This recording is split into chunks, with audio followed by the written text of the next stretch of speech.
Hey True Believers, Englentine here with another episode of Comic Book Origins where we look at the first appearance of any comic book superhero, villain, or team. In this case, all three, I guess.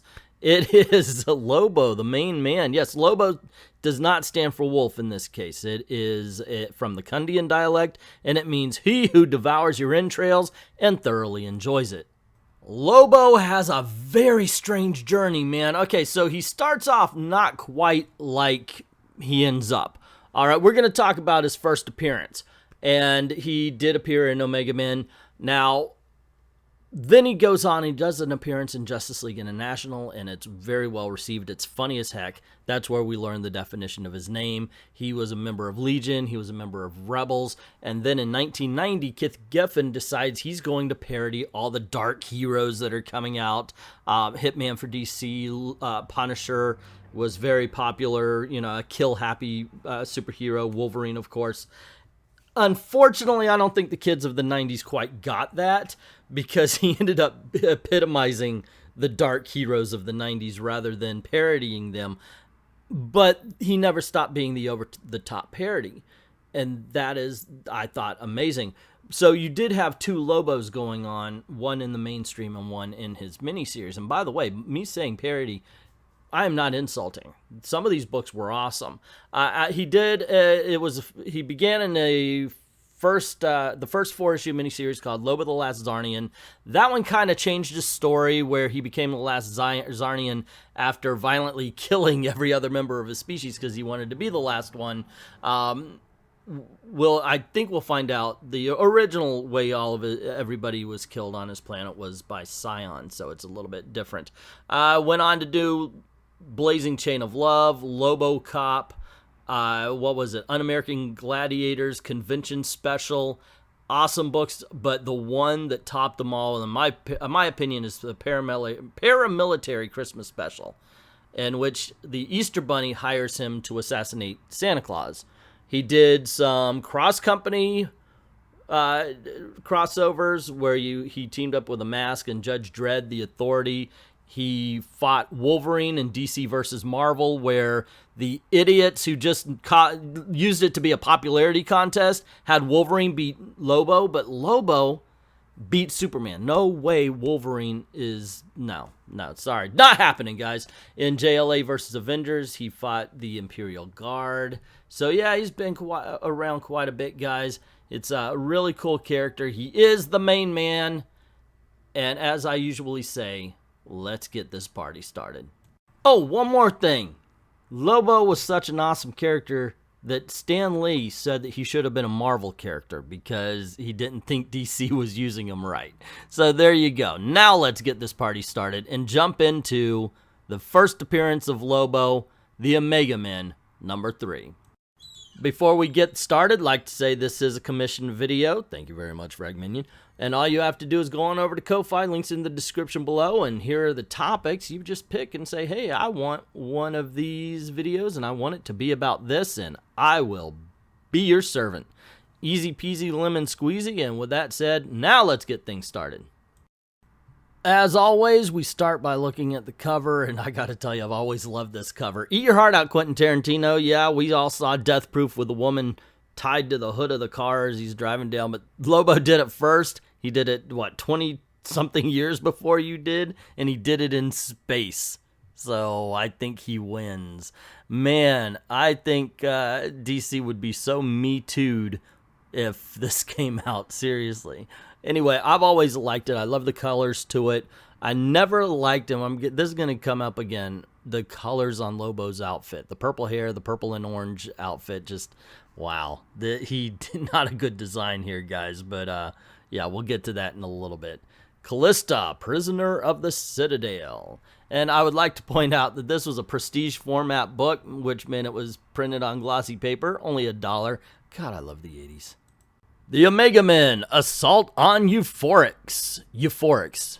It is the last planet in the vegan star system whose people remain unconquered. Insert vegan joke, blah, blah, blah. They need protein, and continue. Because it is safely snuggled within a gleaming impenetrable force field, Euphoric's gravitational pull provides a firm grip on the newly arrived bombs, designed specifically for its protective shield's destruction.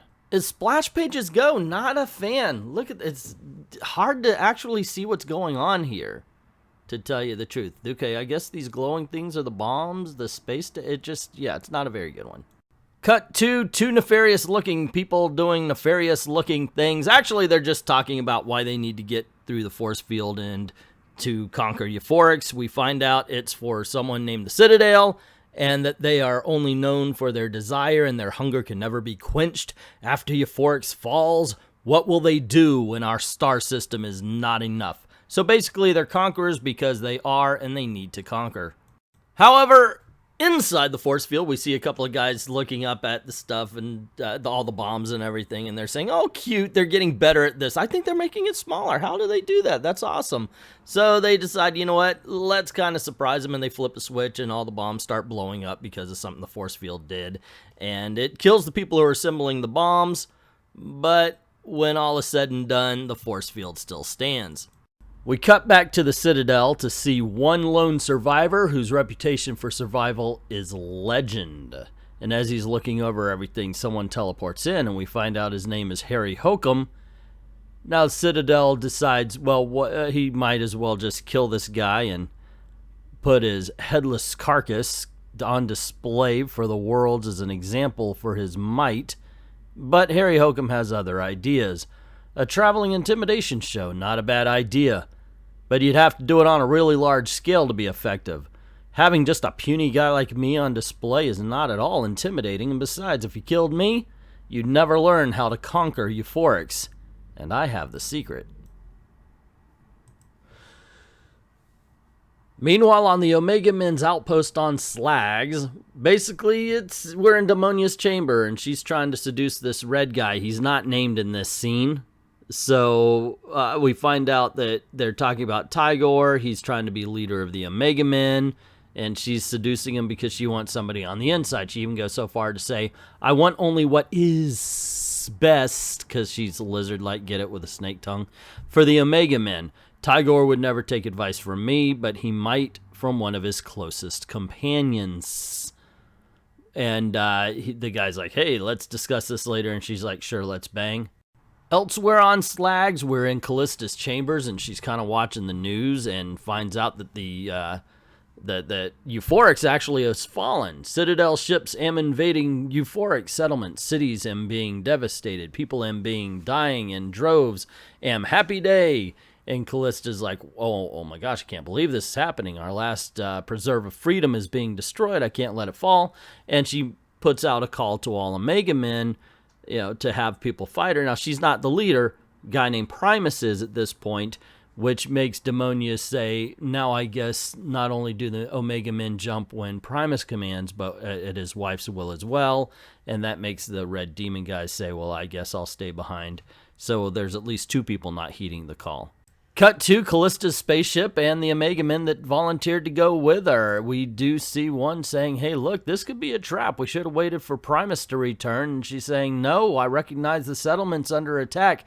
The Citadel cannot have faked that knowledge. Somehow they've broken through. This will be our last stand.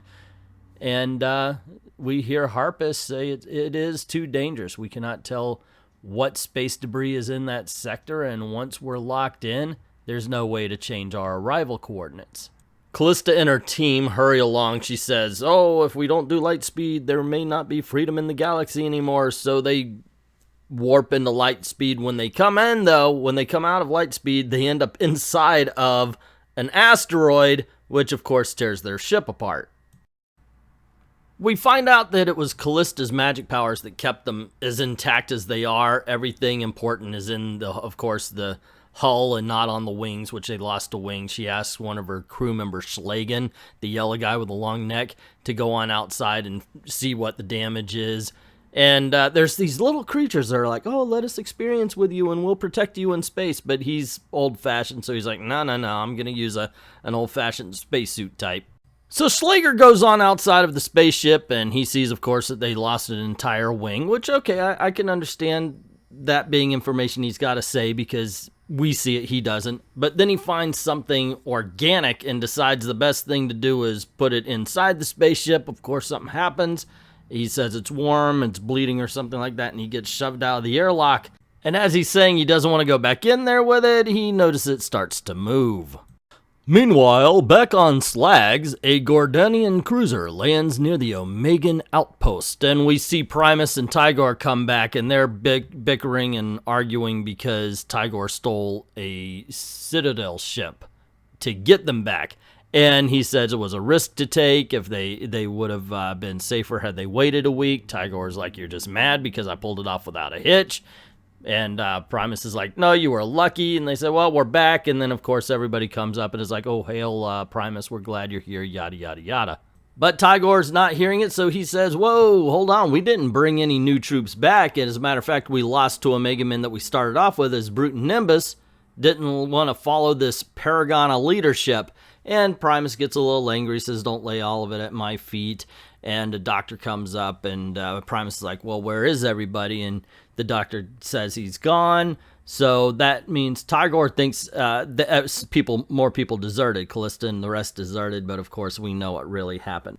Cut back to the bridge of the ship where Callista's kind of keeping an eye on all of the ship's diagnostics, and they notice that there's been the lights flicker, and they figure, well, that's not right because the generators are actually putting out a whole bunch of electricity. So they send Humbeck to go to the engine room. Now, Humbeck, with his elbows, his knees, and the beard, the whole 9 yards, kind of resembles Fred Hembeck, who was very popular at the time, especially in the Marvel Age comic books. And out of nowhere, as he's going to check out the generators in the engine room, thinks to himself, to think that the Citadel exiled me because they thought my subversive political cartoons would encourage public rebellion. Just wait until this war's over and I get back to my drawing board. I cannot help but think that that's not exactly as random as we like to believe. And Hembeck does indeed make his way down to the engine room, thinking to himself, being one of the good guys isn't all it's cracked up to be. When he opens the door, he sees chaos. They're called Graflings. Their mother's womb is opened and spewed forth these blind newborns. Depraved of their mother, they seek whatever nourishment they can find. Their tiny baby teeth bite through insulation to bare power cords, and they feed and feed and feed. And Hembeck is saying, get back, shoo, shoo. Maybe I could clear them out if I shut down the electrical systems in the area. So Schlagen makes an appearance near Fred Humbeck. I'm just assuming his first name's Fred. And Schlagen appears next to Humbeck, who says, there, Schlagen, quit fooling around and help me clear out these things. I can't, something's got me, your help. And Schlagen is ripped out of his spacesuit. Is this yours? Should it be? And ladies and gentlemen, the very first appearance of Lobo. Yeah, he's that dude in the orange and purple. His costumes get better. Even the orange and purple is better than whatever this cowboy dude is wearing. That silly hat and half mask is just not working, dude. Anyway, he says, don't you think we ought to thank him for shutting off the power and so the intruder alarms didn't go off? I'm just assuming he speaks with some sort of space country accent. I don't know. So Lobo says, I suppose what would be a suitable reward? Your nose looks kind of funny. I'll fix it. There. And he flicks Humbeck's nose, and with a deadly flick, his finger sends Humbeck's nose cartilage back into his brain, and his brain just back. Humbeck has drawn his last cartoon. Wow. Okay, to literally draw somebody to look like another artist and then kill him in such a violent manner. I hope they had, called him up. Hey, I'm going to blow your brains out the back of your skull. And Hembeck was like, hey, that sounds great. Let's do it. Lobo says, any more favors to bestow? And Crazy Country Guy says, the other one helped us too. Schlagen says, don't hurt me, please. Don't hurt me, please, please, please. So Lobo orders the robot, keep an eye on him, berserk. If he moves, kill him. I won't move, I promise. And with that, they're gone, followed by the Graflings into the bowels of the ship. So the two bounty hunters decide, hey, let's have a little bet. The first one that gets to the bridge gets 2/3 of the bounty, and whoever has the body count, the highest body count anyway, gets the rest. At that moment, of course, just to make things creepy, gaffling each through the electric cords, causing the rest of the lights to go out.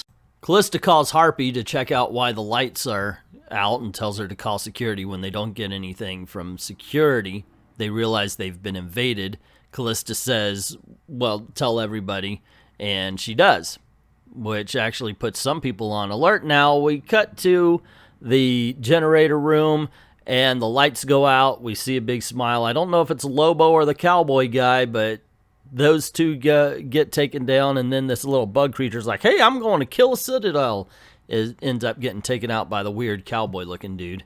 Cut to a corridor where we see a guy trying to clean up all the gaffling bodies, saying, oh, what a mess these gafflings got into everything. Nobody ever told me war is such a messy business. What's that? I swear I saw something move out of the corner of my eye, but now it's gone. And then Lobo's foot steps into the panel. Cut back to Callista and Harpy. Harpy saying, I can't raise anyone all along the starboard corridor. Whatever's out there is heading right for the control room and us. Callista says, stay calm. It won't help us to panic. I won't wait for death. I'll go and fight. Don't do it, Harpy. That's what they want. Our only chance is to stay united against them. But the only reply is the flapping of Harpy's great wings. Foolish woman. The worst thing about our group is that everyone has a mind of their own. I guess I'll have to go help her. Psst. Hey, babe. Wanna dance? And we see Harpy flying down the corridor. Shriek! I don't know if she's yelling shriek or if she's shrieking. Come out of the shadows, you cowards! What is it you fear more, my teeth or my deadly claws? So Harpy comes across the really bad-looking cowboy and says, turn murderer and face the one who is not a technician but a warrior. So the cowboy turns, still looking as idiotic as ever. I swear this is the worst design. Come on, Giffen, you're better than this. Saying, you want me, Lady Bird? Then catch me if you can. Now, Harpy, of course, makes a note that even in the shadows you can see that stupid hat, and she reaches out for it. And turns out that this idiot actually keeps explosives in it. If you're going to keep explosives, you want it to be next to your head. But they blow off the Harpy's hands, and she's like, oh, my hands! He grabs onto her throat and says, that ain't all I'm gonna do, sweetie. And he bashes her head into a wall saying, you're tougher than the others. You still got one big problem. You don't play dirty enough. And he goes, now I think I'm gonna take me a souvenir. And rips her wings off, which, yeah, okay, I could see that. Yeah, that's something you would want to do. Cut to Callista and Lobo is losing this fight. Callista's got him in an energy field, and he starts saying, wow, you are positively glowing when you're angry. And kind of beautiful. You must be putting out a lot of energy, and that's when all the Geflings come around. He says, I've been a step ahead of you all the time. That's why the Geflings are here. They didn't arrive by accident, so we realized this was Lobo's plan all along. Bedlam sticks his head in and goes, I found out his name was Bedlam, the dumbass cowboy. And he's like, oh, you beat me. And Lobo goes, well, you're good. You're just not the best. Next, we see the cover image of Lobo and Callista. She is on his weird Mobius chair bike that's going on. God, I don't like this. I really do not like this design of Lobo. I'm so glad they changed him to what he became. I know it's weird to have a space motorcycle, but it still looks better than this. We see Schlagen, and he's like, they didn't even try to kill me. They thanked me. Oh, Callista, what have I done? And we cut to the Citadel, where Harry Hokum is standing next to the Citadel leader there, and he's saying that you may prove useful to the Citadel Earthling. So far, everything has gone exactly according to your plan. Hokum says, well, it wasn't all my plan. You picked the bounty hunters. And so the Citadel says, from now on, you're one of my advisors. Cut to a captured Callista and Harry Hokum saying, hey, we need what's in your brain. We need to know how to dissolve the force shields. He said, why? You already broke through? And he's like, nope, we showed you what we needed to show you to get you to come running, because we knew either you or Primus would if you thought that the planet was in trouble. Then we see Callista being tortured by a green shaggot, which looks like some sort of creature, but it sucks up whatever power and energy another creature has and then starts to absorb their very essence. And the Omega Men become a hente. It's kind of weird. And they continue to struggle, the green shaggot, or whatever it was called, in Callista, and you find out that not only does it absorb energies and essence, that it then afterwards will physically become her. And yeah, it does not look like she's winning this battle. And because of that, we hear Harry Hokum brag to her, but it gives us everything we want, for soon your brain and everything in it will belong to the Citadel. Next issue, the death of an Omega Man. And there you go, guys. That was the first appearance of Lobo. What do you think? I thought the book is really good. It really is. And I like the whole bounty hunters attacking the ship. That's great. I do not like Lobo's design. Of course, I prefer what he became rather than what he was. And by that, I mean, of course, the main man, not the new 52 thing. Either way, part of the commission was his origin story, so let's get to that. It's from a book called The Last Zarnian. Lobo's origin comes from the unauthorized biography of Lobo, scanned by Waz, otherwise known as the longest suicide note ever written. And it goes like this. Not so long ago in a galaxy so incredibly remote that not once in its eon-long history did it have contact with outside star systems, there existed perfection. We called it Zarnia, Heartland, Harmony, Heaven, home to one of the noblest and most beautiful races ever to spring from the spangled loins of the universe mother. Zarnia was a paradise of peace and love and quiet joy, where the days were long and the nights were golden, and the dreams of every dreamer was fulfilled. There was no war, there was no hunger, death came only to those who chose it as an alternative to everlasting life. There was no violence. There was not even a word for quarrel or dispute or hatred, beyond the phrase translatable as, I mildly disagree with you and am more than willing to enter into a harmonious dialogue with a view to resolution thereof. But first let us share a goblet of nectar and a slab of melt-in-the-mouth ambrosia while admiring the perfect form of some aesthetically ecstatic work of art. But into Eden a serpent was born, and the name of the evil was Lobo. It's said that the midwife who delivered him felt a strange, unknown sensation at that moment of birth. With hindsight, we now know that to have been terrified apprehension. The devil, she screamed, the devil incarnate! No one knew what she was talking about, and to that unnamed martyr fell the dubious honor of being Lobo's first victim. She became the planet's first mental patient in more than 10 millennia, and no one ever knew why. She refused to regrow the 4 fingers the obnoxious child of darkness had chewed off. The best minds of Zarnia, the best minds in existence, spent years in analysis of the Lobo phenomenon. The theories were endless: rogue gene, demonic possession, the scapegoat hypothesis, which maintained he was the universe's way of balancing out Zarnia's overabundance of the good things in life. Heidel Sideli, uncertainly some things whose followers insisted Lobo had to happen sometime, somewhere, and it was only bad luck he happened here. Others, like kindergarten teacher Lubia Black, had no time for fancy theories. Lobo's a bad little bastard, she was quoted as saying in an interview shortly before her untimely death in a never-solved napalm bombing. Lubia believed that, owing to some quirk, the 100% of the mental power of all Zarnians channeled into life enhancement was somehow reversed in Lobo. All his will, his energy, his ability was directed towards creating mayhem as often and as ubiquitously as he could manage, which was quite a lot, in fact, a whole lot. My faith in the natural goodness of the scheme of things has been severely shaken, if not totally destroyed. I rejoin the universal one. Farewell, paradise. P.S. For your own sake, create the concepts of police punishment in prison. Yeah, it took a lot of blood. Mr. Ng was a long time dying. For a time, there was an excited discussion. Police punishment, prison. What in the name of cornucopia and bliss were they? And meanwhile, in the classrooms of Zarnia, spilled blood, bruised bodies, and broken bones marked the serpent's progress. An era was over in the far galactic distance. a muffled drum began to beat, heralding the passing of perfection. There you go, gang. That's the first appearance and origin of Lobo. What did you think? I, for one, liked it. I liked the book, like I said. I think it's a lot of fun. Omega Men was a good series back in the 80s, and I highly recommend you check it out if you haven't already.